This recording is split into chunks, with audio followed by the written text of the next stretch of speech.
All right, we are live. Good to see both of you. Good to Awesome. see you. Yeah. All right, well, let me cue our intro and then we'll get started.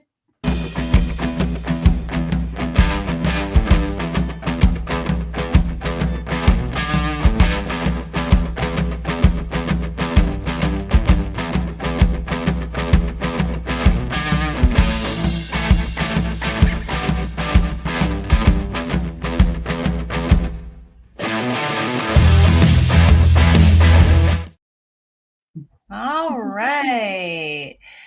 So, how are you two doing? I'm tired. I'm not gonna lie.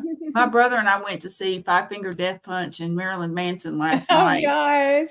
And then I worked today, so I didn't get like 5 hours of sleep. So, But it was fun. Your hair's And looking cute today, by the way. oh, Yeah, thank it you. does.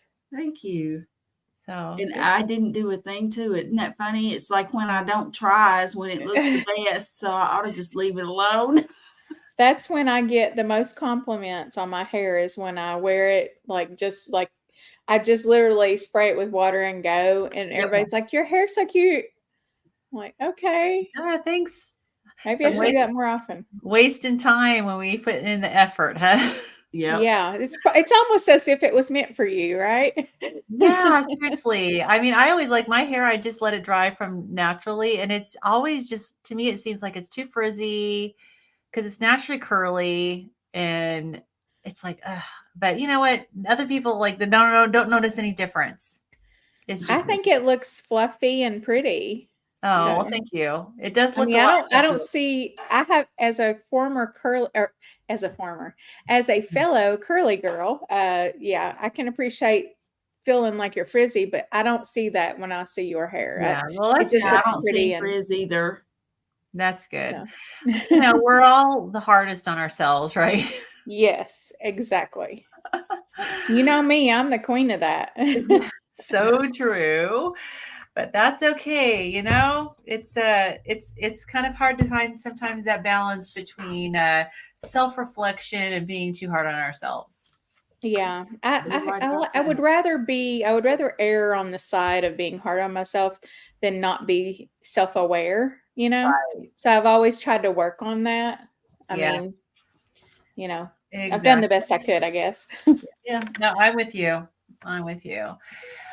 Awesome. Okay, so if you guys are ready to get started, we can jump in. And just for anyone who's new, I always forget, we are going through this book, which is a textbook. It is called Ketogenic, the Science of Therapeutic Carbohydrate Restriction in Human Health. It is taking us, we're taking our time getting through this because we're getting lots of discussion. We're still in chapter 1 on page 34. And we left off with a section called The Story Behind the Formation and Adoption of the 1977 USDA Dietary Goals for Americans. It's a large section. So you guys, maybe we can break it up so we don't have one person reading forever. I can start and read until the first natural break if you want. Sounds good. Okay. Okay. So this is section 1.3.2. Okay. So the 1972 U.S. presidential election contested by California Republican Richard Nixon and South Dakotan Democrat George McGovern provided the two keys that drove the adoption of the 1977 USDA dietary goals for America. First, incumbent U.S. President Richard Nixon was confronted by a losing war in Vietnam, rising food prices, unhappy housewives, and a disgruntled farming community. In part, this was because in 1971, Nixon ended the Bretton Woods Agreement, linking the U.S. dollar and the gold standard. Consumer prices skyrocketed. Nixon appointed Earl Butz as a Secretary of Agriculture with two orders: increase the wealth of U.S. farmers and bring down food prices. His solution to both problems was the production of maize or corn on an industrial scale by farmers receiving large government subsidies to cultivate corn on all their available land. All this newly grown maize had to be eaten. So the challenge became to convince the world that cereals and grains are healthier than natural foods high in animal fat and protein, in which humans had built their health and Americans their nation. The consequence was that cheap, nutrient poor, energy dense plant crops, including corn, wheat, and soy, began to replace the nutrient dense animal foods on which America and Americans had thrived. Nixon won the 1972 U.S. presidential election in a landslide. As a result of this humiliating defeat, McGovern was losing the support of his party leadership to the point that by the end of 1972, he and his wife considered emigrating. By 1976, McGovern's sole remaining center of political influence, the chairman of the Senate Select Committee on Nutrition and Human Needs, was under threat of disbandment and incorporation into a nutrition subcommittee under the Senate Committee on Agriculture, resulting in a drastic reduction in the committee's budget and staff. In an attempt to save his committee and political career, McGovern announced a proposal for changes to the American diet in the form of dietary goals for the United States, with the goal of avoiding the quote-unquote epidemic of killer diseases. While the move prevented the dissolution of McGovern's committee, it still suffered major budget and staffing cuts. McGovern fought back by shifting the focus of his committee to the role of diet in health, and specifically the emerging problem of obesity and coronary heart disease in the United States. McGovern had been strongly influenced by Dr. Jeremiah Stamler, MD, who together with Dr. Henry Blackburn, MD, were perhaps Key's most ardent acolytes. In his book, published in 1963, Stamler had promised the following. So this is a quote from Stamler's book. The definitive proof that middle-aged men who reduce their blood cholesterol will actually have far fewer heart attacks waits upon diet studies now in progress. Possibly their diet changes will have no effect in preventing heart attacks, but massive evidence from human and animal studies gives every promise that they will. The vital choice in question for us all is simply this. Should we sit by and wait for the last I to be dotted and T to be crossed before we act, or should we begin to adopt changes that very probably will protect us? Changes in our way of life that cannot do any harm. Yours is the decision. So that's a kind of a logical starting point. Wow. Yes, that didn't turn out so well. Yeah, like his statement about changes that cannot do any harm. Woo. That's kind of scary because he was the head of this committee, right? And for the whole US government, and he's supposed to have a good understanding of nutrition. And here he's recommending a complete change, like a drastic change in the diet of our country. And he thinks that it cannot do any harm. And the fact that he didn't want to wait for the studies and the actual science to come through, let's just go ahead and push it through because it can't hurt anything, right? Right. Cynthia says, am I the only one who is infuriated by this information? No, greed and ego over health. Stamler, this is Stamler's quote, right? The way I read this. And what's odd. Hang on, I got to close my door.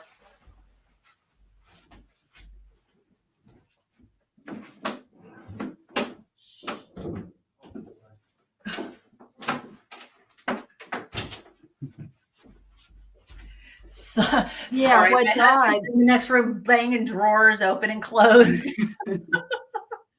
What's odd here is that if you watch footage of the McGovern hearings, he basically quotes Stamler. Like he basically says, we do not have time to wait, because there were scientists on the opposing side saying we don't know the ramifications. This can be disastrous, basically. And then he popped off, and it was he probably just directly quoted from the book, if you want to know the truth. But I find that odd. I didn't realize that this was, I mean, this is virtually what he said in what McGovern said in the hearing when he was questioned. But this is Stamler's quote. Wow, interesting.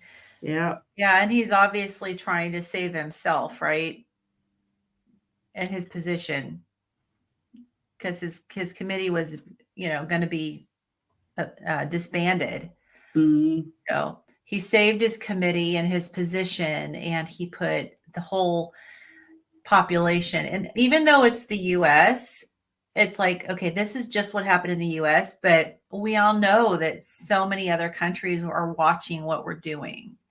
Mm-hmm. And a lot of countries, what if we decide to do something, they'll kind of slowly over time start to incorporate those things as well. And it's like, we can see how our Western diet has impacted the world in such a bad way. So, all righty. Okay. All right. Kim is gone. Where'd she go? She might have had to blow her nose. All right. Carrie, do you want to just pick up where I left off then? Sure. At the time, Stamler was chairman of the 1970 Inter-Society Commission for Heart Disease Resources, Prevention of Cardiovascular Disease. Okay. Primary prevention of the atherosclerotic diseases. Predictably, on the basis of Stamler's personal convictions, his commission advocated that U.S. citizens must be told to eat less fat, especially saturated fat, based on Key's twin hypotheses, still unproven.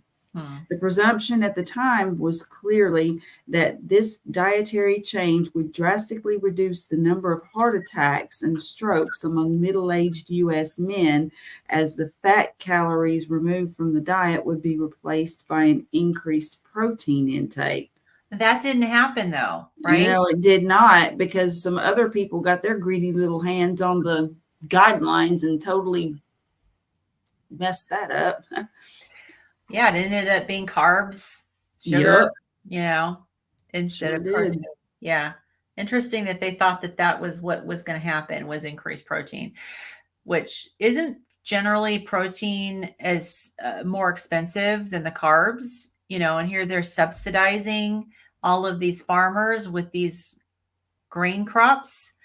Like, why would they think that protein would be the natural default that people would turn to when the grains were providing these inexpensive food products? I don't know that they really thought that. I mean, I think they may have think it through. They may have said that was the intent, or maybe they said that that's what they thought. But like you said, with all the cost, because meat is more expensive than like bread. Yeah. So why didn't they, if they wanted people to eat protein, why didn't they subsidize the ranchers? Exactly. Yeah. In other words, they knew what they were doing. They were talking out of one side of their mouth and doing something else. And like Cynthia said, often protein comes with fat, which they wanted us to reduce. Exactly. So yeah, the fact that states that that's what they assumed, that was the presumption. That was really like, obviously I don't believe it. I don't believe that they truly believe that. They may have said that, but they didn't put the money from the government subsidies. They didn't put their marketing behind that at all. They didn't put the money where their mouth was. No, not at all. Not at all. So, all right. But in the 7 years between 1970 and 1977, the political landscape in the United States had changed dramatically. With Butts in charge of U.S. agriculture, any fat removed from the diet would now have to be replaced with cheap grains, not expensive proteins. Oh, well, look, we just got a little ahead of ourselves. There you go. So that's what happened. We'll read this ahead of time. Is that what this is? No, we just know stuff. It's almost as if we've read this exact little section in like 4 books at least. Yeah, no kidding. Almost No, as that's if. true. That's right. That's true. A key belief driving the thinking of Keyes, Stamler, and McGovern was that the U.S. diet had changed radically in the years immediately preceding the start of the coronary heart disease epidemic, usually considered to have begun in the mid to late 1920s. They were convinced, without supporting evidence, that a dietary shift away from plant-based foods, grains, legumes, fruits, and vegetables, toward animal-derived foods, meat, poultry, seafood, eggs, and dairy, was driving the rise in coronary heart disease in the United States. Based on this untested assumption, on 27th of July, 1976, Senator McGovern held a Senate Select Committee meeting probing the potential role of diet in the development of coronary heart disease. The main speaker was cardiac surgeon Dr. Theodore Cooper, then Assistant Secretary for Health. Dr. Cooper provided a body of unsubstantiated evidence that removing fat from the diet would improve the health of all Americans. He recommended that this should be achieved by reducing dietary fat, particularly saturated fat intake, which would in turn, 1, lower plasma cholesterol concentrations, Keyes' twin hypotheses, and 2, reduce obesity incidence by lowering lipid calories. He persisted, there is nothing that I know of in this recommendation that would in any sense be harmful. Wow. No foresight there at all. It just really makes you wonder if they actually, any of them understood human physiology. I just don't get it, because if you really did understand what causes, I just don't know. And of course they totally, I get that it took a while for them to determine smoking was so bad for heart disease, but to think, but their main driver apparently was, heart disease, and yet, like it said, unsubstantiated evidence. So well, it's like, it's when you read things like this, you got to know that this is still going on now and directing current policies that are being made or changes in policies. That there's still, whoever's making our decisions for us as a nation, they're still being presented with unsubstantiated evidence. It just seems like we need to have an official, and I hate calling them fact checkers, because those fact checkers are often so wrong, but we need to have I feel like we need to have an official person who really knows how to look at clinical trials, or a true committee of people like Dr. Bickman, people like that who are, let's see, Chris Palmer, Georgia Ede, people who are really esteemed in that world, in the world of research, and have committees with well-educated people like that who do know how to interpret, that they've conducted studies. And that's not to say that I know they're like, quote unquote, on our side, but it would be a diverse committee that has representation, in a sense, kind of like government has representation of different points of view on laws and things that should be passed. And likewise, this committee would then sift through and be able to point out BS in studies, and that if they couldn't work it out, then if it couldn't logically be, and I don't know, that may be like, then with our government now, sometimes it seems like they can't get anything done, but yet I was always taught that it was like that in a sense, because there was supposed to be debate. It was supposed to Yeah. be more difficult to get a law passed. Yeah. So I think a committee like that if they would have had something like a true committee that wasn't being just, I mean, there was a committee, but unfortunately, and I guess, I mean, now that I say that, the people who were questioning it were just steamrolled. Right. Well, and the one of the bigger problems, underlying problems, is that we naturally would assume that if something's published in a esteemed journal, that it's been vetted out and it's actually really good, high quality study. And that is not the case at all.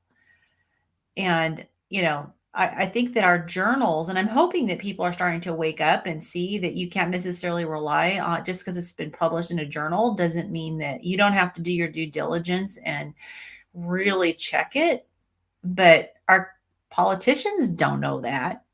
I mean, really, a lot of doctors don't even realize that. So it would be helpful if the journals themselves would raise their standards, or at least give a rating system or something saying like this is the top quality study. And I don't know what the solution is, but it's like that information. It's very difficult. No matter, I mean, we could think of a million solutions, and everyone will have problems because there's going to be people coming from every, and ideally you would have people from every, kind of walk of life, from every background that you could think of, and esteemed people, as well as I think that you should have some just regular common sense people on there that can, listen to the evidence presented and say, that doesn't sound right, or that sounds right, or, whatever. But it's like, it becomes like religion, and almost becomes, when we're talking diet, people are so dogmatic about their diet. And I mean, I'm guilty. I am. I don't like to admit it, but I am, you don't like to think that what you're eating could be wrong, especially when it makes you feel so good. And so you don't often like to consider.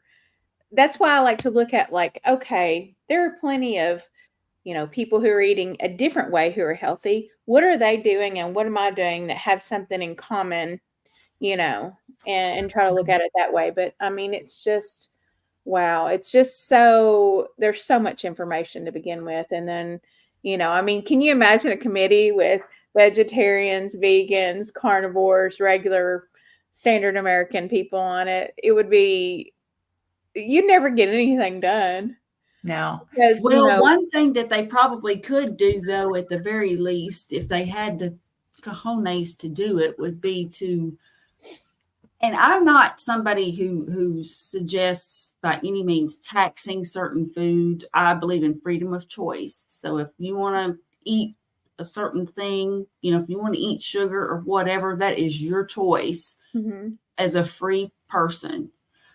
However, for us to be told the truth about these things so that we can make educated choices, like even about the healthy whole grains. And it's been said that some people don't want continuous glucose monitors to be available to everybody, because then people would start seeing for themselves how these foods are affecting them.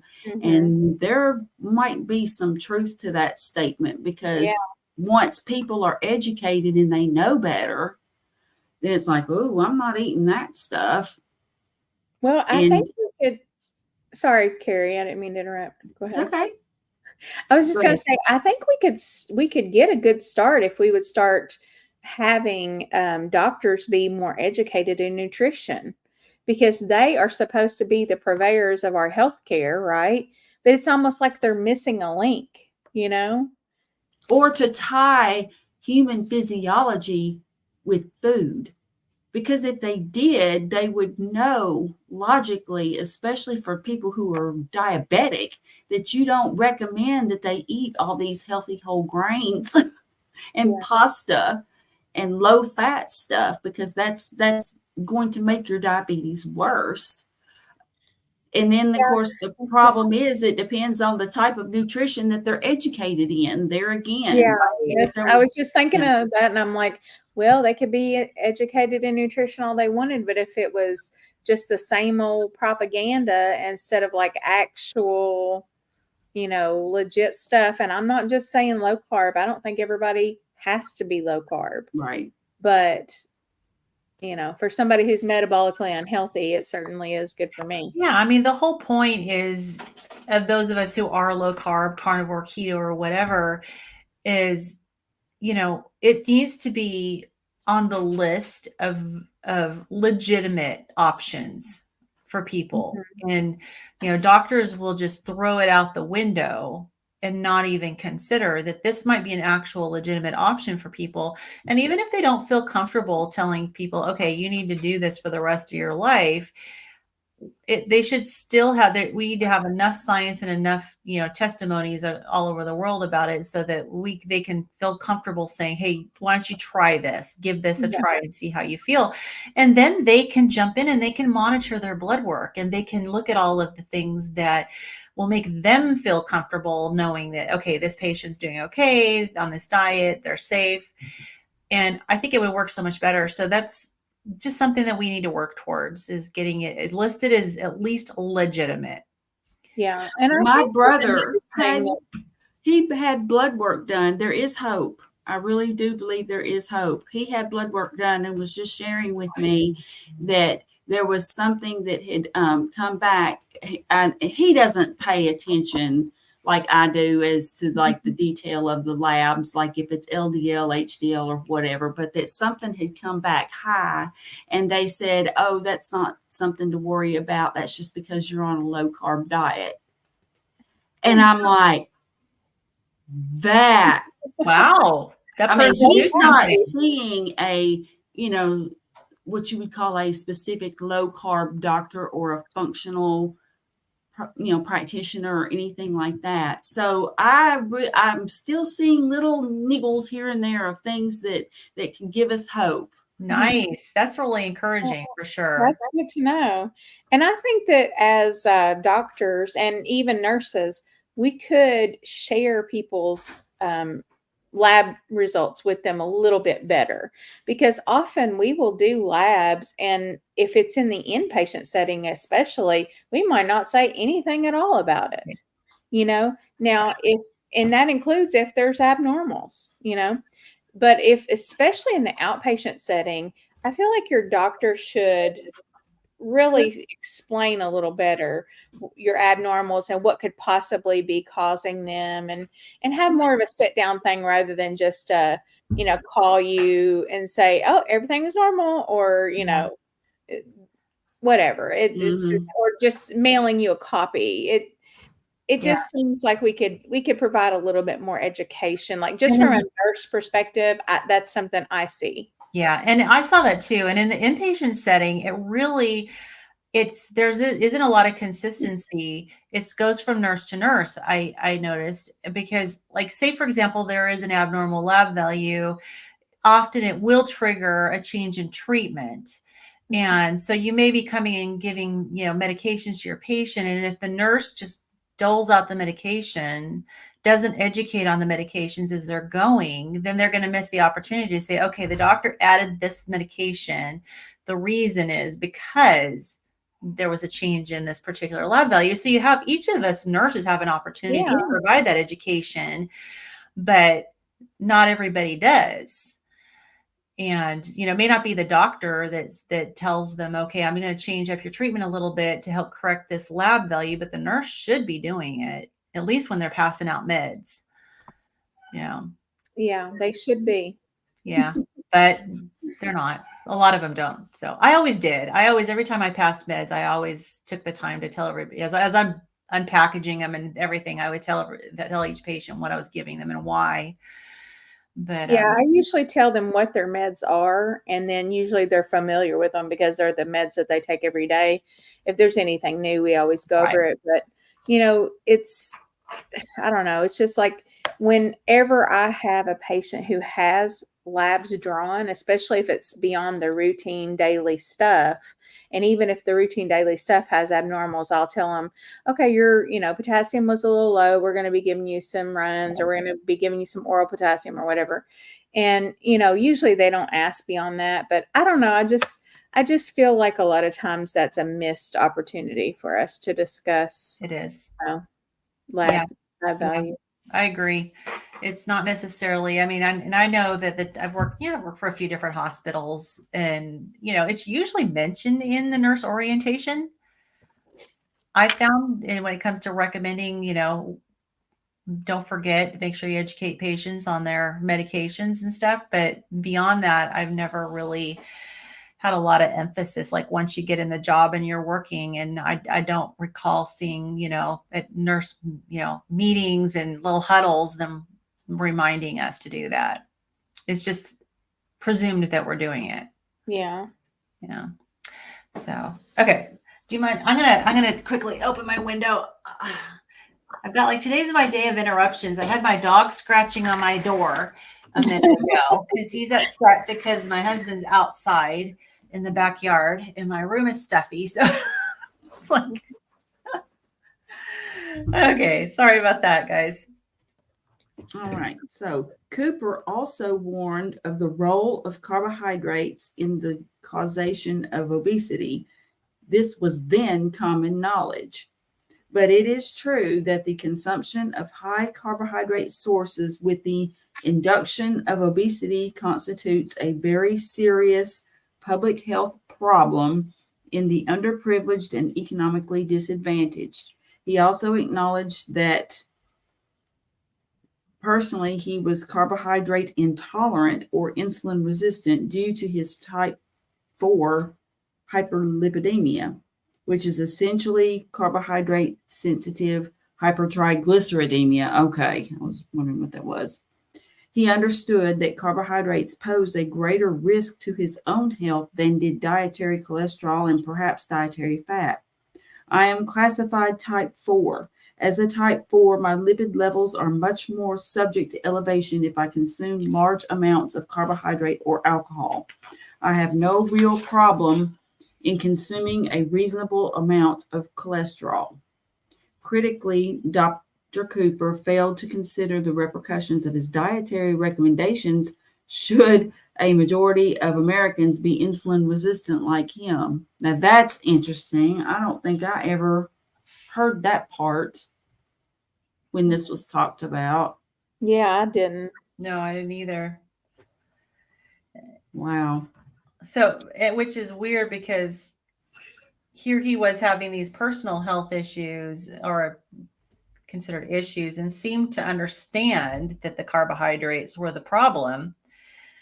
But he's also the one providing this unsubstantiated evidence about removing fat from the diet, improving the health of Americans. And what did he think was going to happen?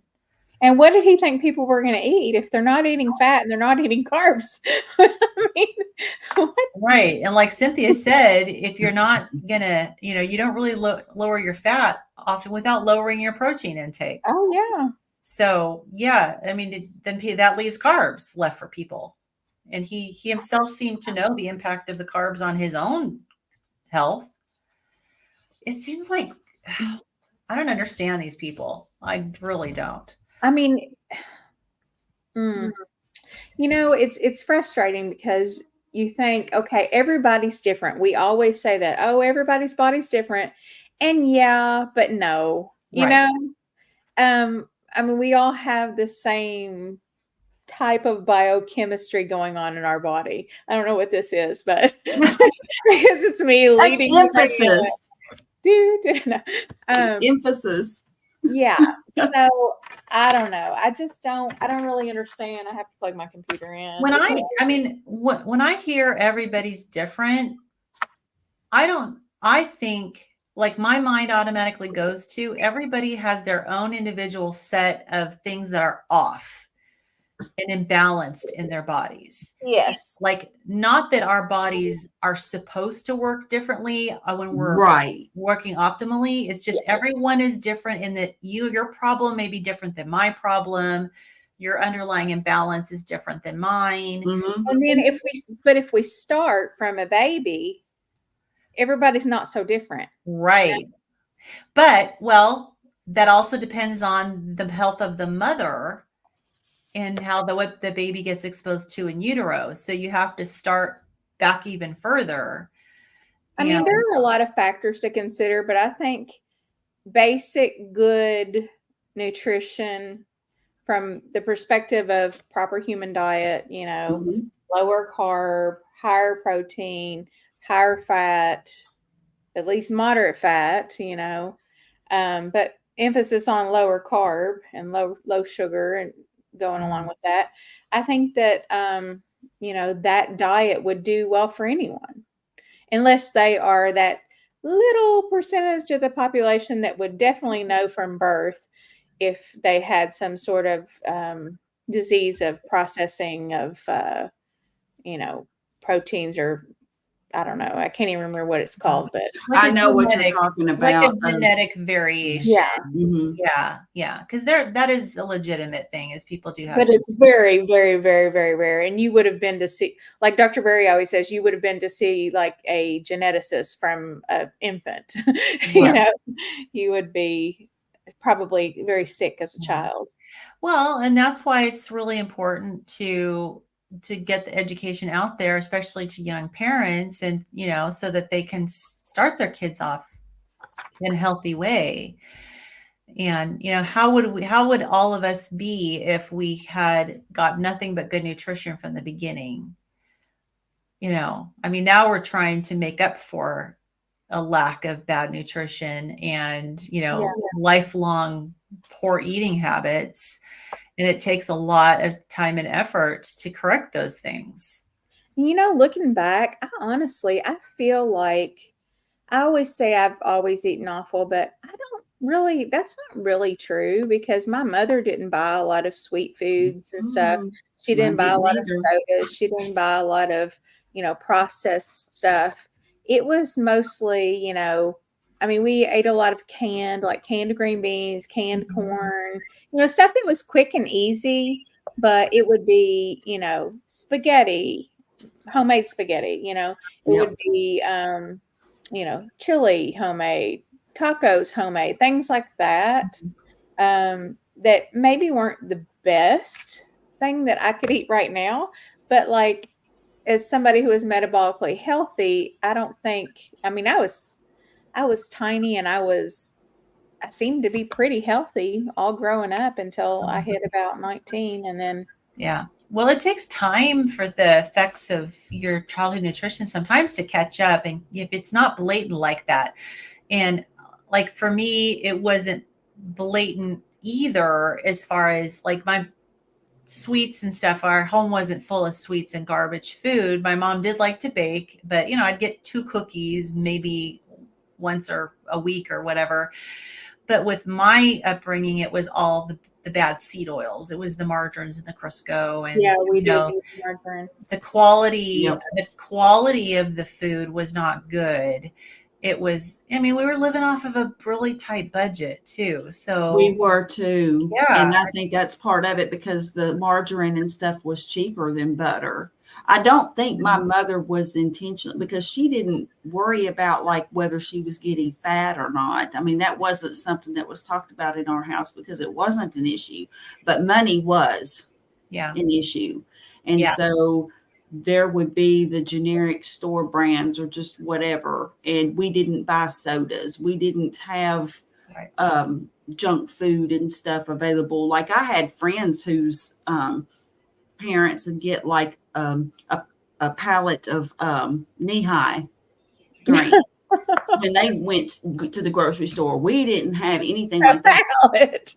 Yeah, like a pallet of knee-high drinks. Oh my God. And they kept them in the garage, and they would just bring in so many and put them in the refrigerator. And I thought that was heaven. Okay. I mean, I was like 13, and I'd go over to their house, and I was like, yeah, all right. These people are, I love the peach knee high. Oh my gosh. I just thought that was good, but I didn't get it very often. I would get it there. Oh yeah. So I didn't we get stuff didn't like that at home either.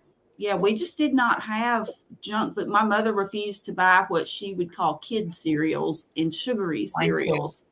She would get like cornflakes, but I mean, of course, cornflakes were plain. And of course, when she wasn't looking, we'd drown them in sugar. Well, we had a sugar bowl my mom would bring out that for breakfast if we were having cereal. There was a sugar bowl with a spoon in it. You know, my dad like would take his plain Cheerios and sprinkle sugar all over it. And What we would do. yeah, When my Mama mom wasn't was looking, if she caught us, she would, like smack at us a little bit. But Yeah. My mom was big on oatmeal and like eggs and stuff for breakfast, something that would be quick, but she always wanted me to get some protein, and then it would be several things. Like she always tried to balance it, my mom too. I can yeah, remember oatmeal, we had oatmeal and cream of wheat. Yeah, I did too. I didn't start getting unhealthy until I was in my early 20s. I was slender, no extra body fat, not unhealthy. I guess it just doesn't catch up with a lot of people until, you get into your 20s. Well, it's like going from being very active to then being in college and doing a lot of sitting and studying didn't help, I'm sure. Yeah. Because I was very active up until that point. And then college hit and you're bombarded with all these courses to take and lots of studying and all that. So, but interesting. Okay. All right. Where are we? You want to, where'd you leave off, Carrie? Where it says Cooper summarized his dietary recommendations, and you're going to love this. You want to pick up, Kim?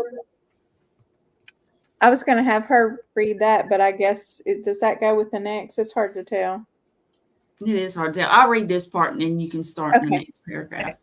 So Cooper summarized his dietary recommendations.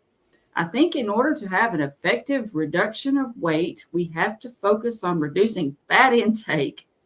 I personally believe there is some benefit to reducing our preoccupation with sweet things. I would recommend an appropriate amount of protein intake, a healthy intake of fresh fruits and vegetables with substantial fiber content. Oh, there's that fiber. It is very attractive for me to say, stop eating commercially prepared foods. That is a crazy summary because there are so many subjective terms in there. Yeah. And stop eating commercially prepared foods. Like that's a shocker because that's literally when they started to really do it. They ramped it up after that. Oh yeah. Well, and it's his personal belief. I mean, this is how, I mean, this is what our government officials are listening to, right? Oh. And yeah, and he doesn't define sweet things, which is pretty obvious, but still he doesn't define sweet things. An appropriate amount of protein. What the heck is that? How much is that? A healthy intake.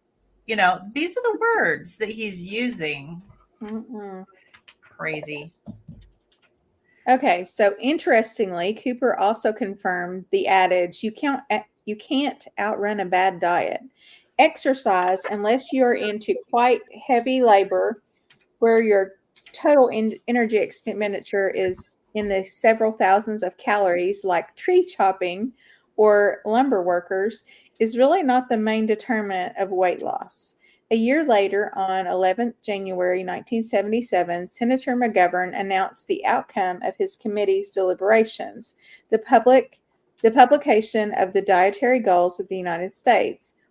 In his prepared statement, Senator McGovern began, "The simple fact is that our diets have changed radically within the last 50 years, with great and often very harmful effects on our health.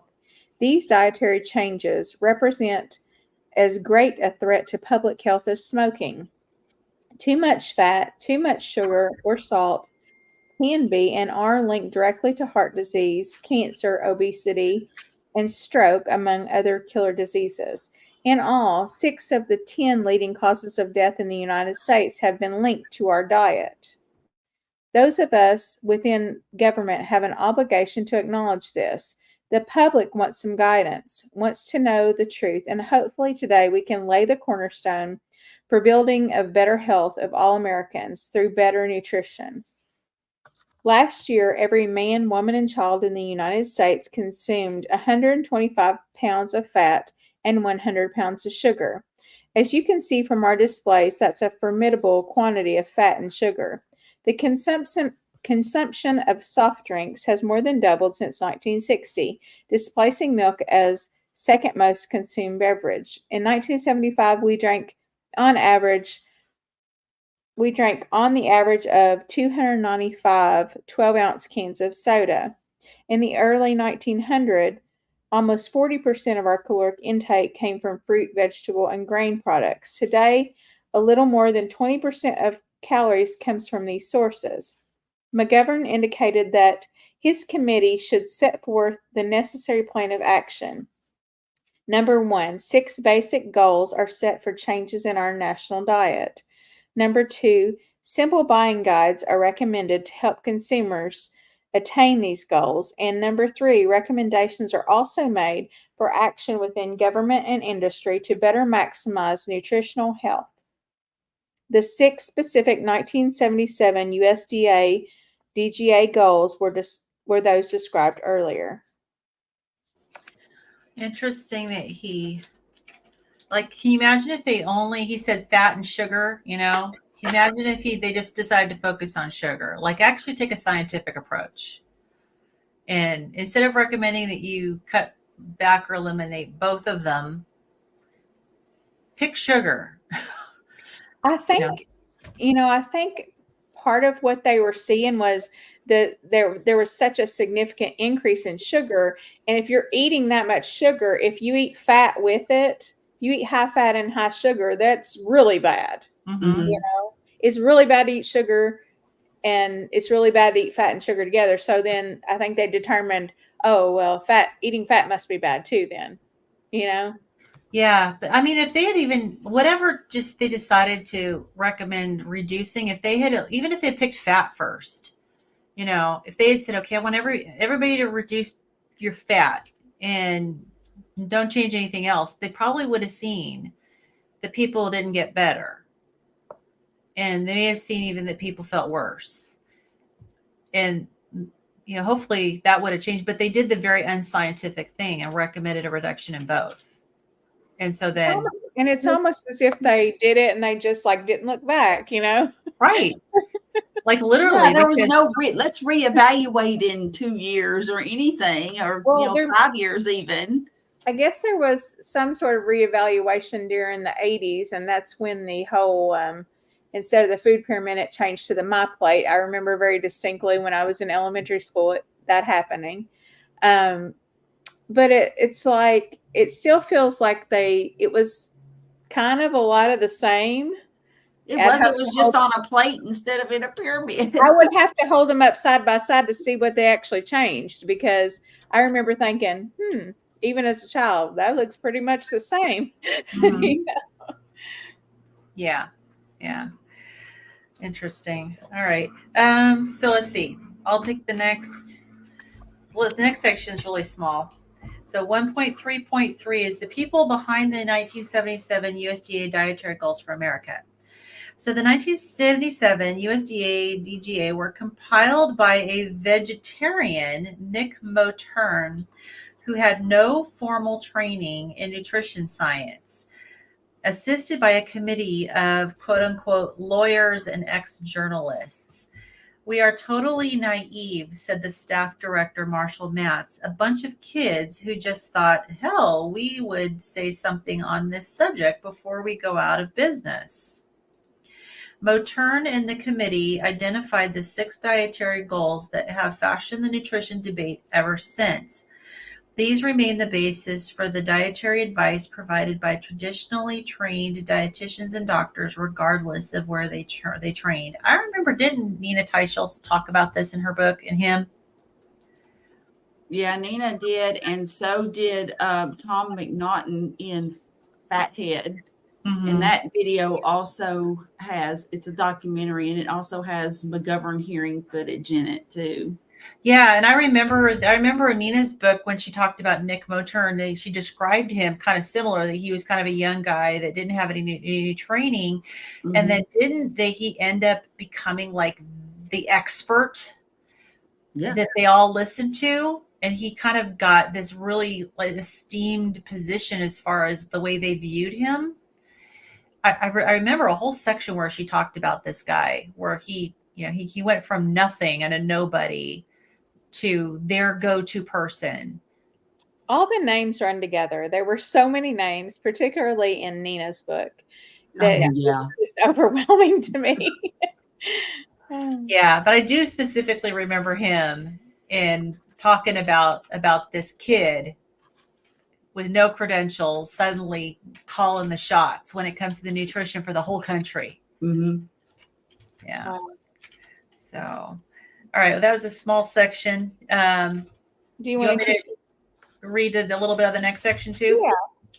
Okay. So the next section is how the dietary goals for Americans were received. So on their publication, the dietary goals were severely criticized by many, including Philip Handler, PhD, Pete Ahrens, MD, R. Reisner, MD, a whole bunch of other people that I'm not going to name off here. Dr. Philip Handler, then president of the National Science Academy, posed the question: what right has the federal government to propose that the American people conduct a vast nutritional experiment with themselves as the subject on the strength of so very little evidence that it will do them any good? Resolution of this dilemma turns on value judgment. The dilemma so posed is not a scientific question. It is a question of ethics, morals, and politics. Those who argue either position strongly are expressing their values. They are not expressing scientific judgments.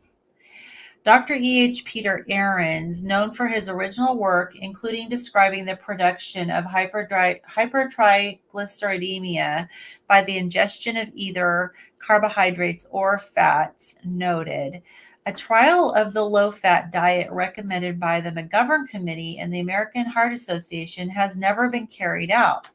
It seems that the proponents of this dietary change are willing to advocate an untested diet to the nation on the basis of suggested evidence obtained in tests of a different diet. This illogic is presumably justified by the belief that benefits will be obtained vis-a-vis coronary heart disease prevention by any diet that causes a reduction in plasma lipid levels. I believe it is anything but a service to the public to postulate one dietary solution for hyperlipidemia, no matter how well-meaning one is in advocating it.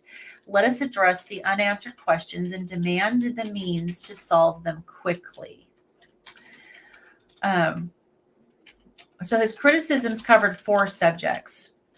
So the first, there has been no previous test of the prudent diet, quote unquote prudent diet.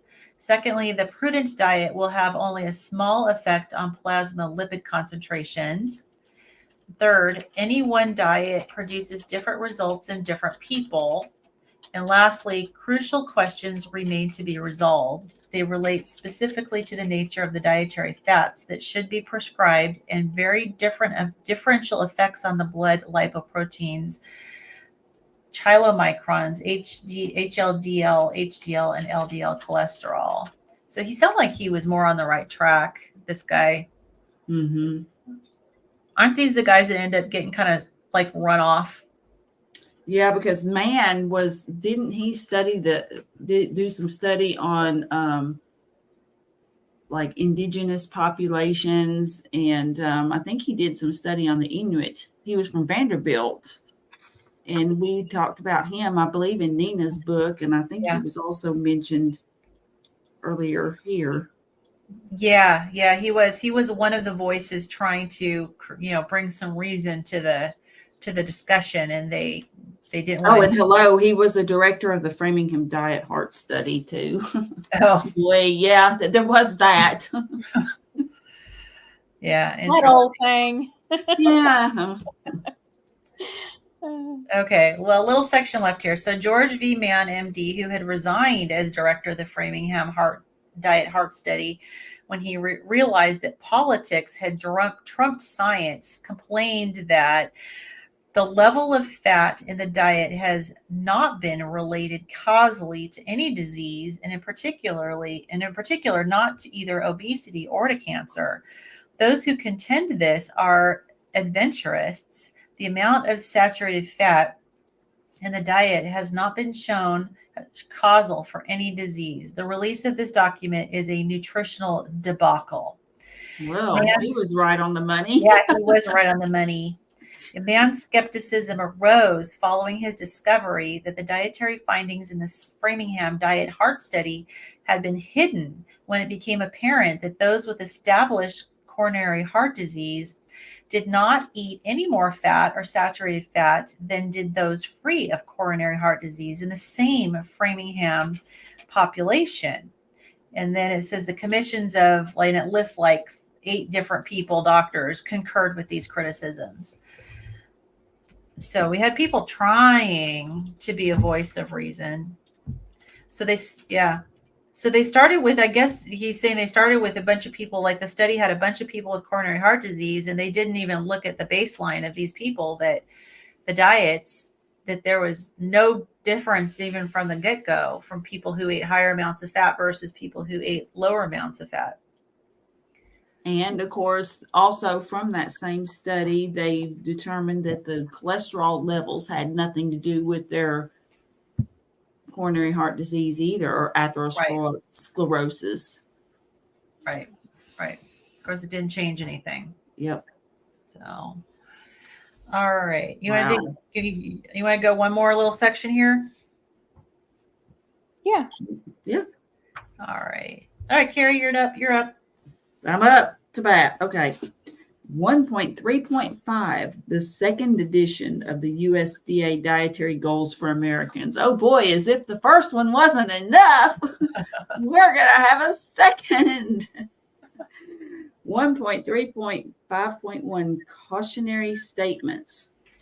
A second edition of the Dietary Goals was subsequently published also in 1977. An addition statement from Senators Percy, Schweiker, and Zrinski was appended, indicating that they had all significant concerns about the scientific credibility of the guidelines. Despite the many improvements reflected in this second edition, however, I have serious reservations about certain aspects of the report. I have become increasingly aware of the lack of consensus among nutrition scientists and other health professionals regarding the question of whether advocating a specific restriction of dietary cholesterol intake to the general public is warranted at this time. The question of what would be the demonstrable benefits to the individual and the general public, especially in regard to coronary heart disease, from implementing the dietary practices recommended in this report. And 3, the accuracy of some of the goals and recommendations given the inadequacy of current food intake data. On the question of whether or not a restriction of dietary cholesterol intake for the general populace is a wise thing to consider to recommend at this time, the senators wrote, in October 1977, the Canadian Department of Health and Welfare reversed its earlier position and concluded in a national dietary position that evidence is mounting that dietary cholesterol may not be important to the great majority of people. Thus, a diet restricted in cholesterol would not be necessary for the general population. A similar conclusion was drawn in 1974 by the Committee on Medical Aspects of Food in its report to Great Britain's Department of Health and Social Security. Because of these divergent viewpoints, it is clear that science has not progressed to the point where we can recommend to the general public that cholesterol intake be limited to a specified amount. The variances between different individuals are simply too great. That makes me really irritated to see that this was being talked about back in the mid-1970s. Yep. And it's like it fell on completely deaf ears, because what's the most prescribed drug out there? Statins, right? It's like, well, yeah. At present, it's probably soon going to be Ozempic and all those other ones. Yeah. Yeah, really. And But 50 historically, years it's like, later. yeah, one of the most prescribed drugs out there. It's like the senators, and this was a senator that wrote this. Mm-hmm. You know, so what did the pharmaceutical lobbyists get to them or something? I don't know what happened. I think they were just It's like 50 years steamrolled. later, it feels like we're no further than we were there. It feels like we're worse. Yeah. Because the messaging has been going on for 50 years that dietary cholesterol is bad. So at this point, it's just, propaganda, and people believe it. If they hear it enough, they believe it as, fact. Yeah. And we're following a crazy fad diet, or we're conspiracy theorists if we question that. Yep. Yeah. Interesting. I know. The senators next questioned whether there was consensus of a causative link between a specific diet and increased risk of coronary heart disease. For example, Dr. Jeremiah Stamler, chairman of the Department of Preventive Medicine, Northwestern School of Medicine, strongly believes thousands of premature coronary heart disease deaths can probably be prevented annually through dietary change. However, Dr. E.H. Ahrens, Jr., professor of medicine at Rockefeller University, told the Select Committee in March, advice to the public on changing its dietary habits in hope of reducing the rate of new events of coronary heart disease is premature, hence unwise. They continued by highlighting the different opinions of those who either supported or opposed Key's hypotheses. The same polarity is evidenced when one compares the view of William Cannell, Bannington Heart Studies Director. The dietary goals could have a substantial effect in reducing coronary heart disease, with the opinion of Vanderbilt University's Dr. George Mann that no diet therapy has been shown effective for the prevention or treatment of that disease. On behalf of the three senators, Percy concluded, I recognize the desirability of providing dietary guidance to the public and in helping the consumer become more responsible for everyday health status. In my judgment, however, the best way to do this is to fully inform the public, not only about what is known, but also about what remains controversial regarding cholesterol, the benefits of dietary change, and the reliability of current food intake data. Only then will it be possible for the individual consumer to respond optimally to the dietary goals in this report. Well, dadgum. Yeah, it's interesting that you said that, because when we were talking just a little while ago about like the quality of clinical trials, I didn't say anything, but what I was thinking was it kind of would be nice, like when you talk about the conclusions of a study, first of all, they need to be accurate, but it would be really helpful to say, okay, this is the conclusion you can draw from the study, but then maybe list some things that can't, like, but it doesn't prove this, it doesn't prove that, because people tend to extrapolate, right? And that's how we end up with all of these conclusions, and the news will say something that wasn't even part of the study. And so he's kind of basically alluding to that, inform the public not only about what is known, but about what remains controversial, or I'd say even, what a study can't tell you. Like you can't draw this conclusion from this study, so don't even go there. But we know our news media, and this is I think it was Ty Schultz that in her book she talked about what you'd hear in the news, or was that Dr. Barry? We've read so many books. I think all of them mention that to a point, about how that there might be like a headline, and most people just don't even go beyond that. And then when you actually look at the headline, and some, depending, like I don't know, Tufts School of Medicine, for example, and various ones actually hold these press conferences and will say something. But then when you actually look at what it is that they're announcing, like, well, that doesn't make any sense. It was kind of like the whole meat causes cancer. I mean, well, there's that one, but the meat causes diabetes thing that came out. And when you actually start looking at it, anybody that's got any sense is like, well, you count lasagna as a meat. Hello, what's wrong with this picture? Pizza is a meat. Right. Yeah, I don't think so. Right. Yeah. Exactly.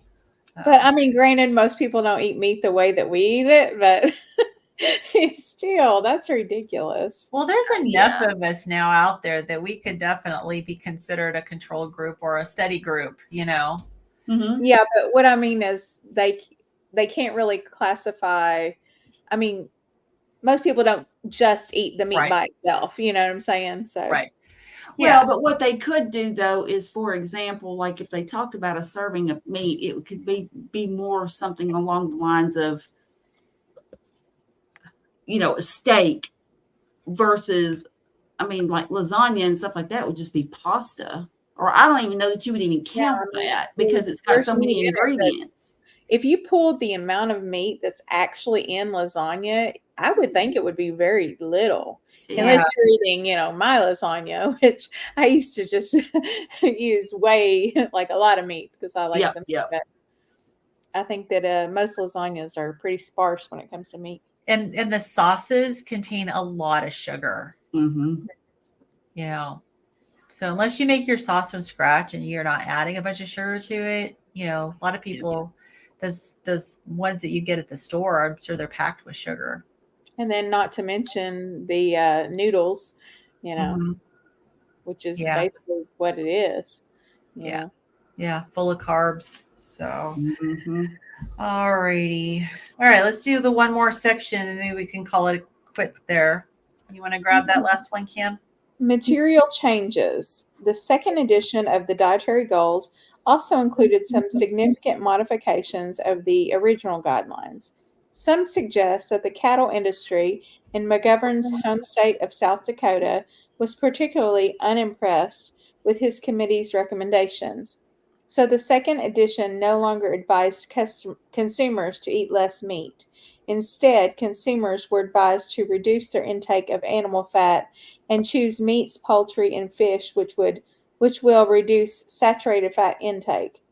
The revised edition also removed any reference to restricting whole milk and egg consumption by young children and increased the suggested limit for adults' salt intake from 3 to 5 grams a day.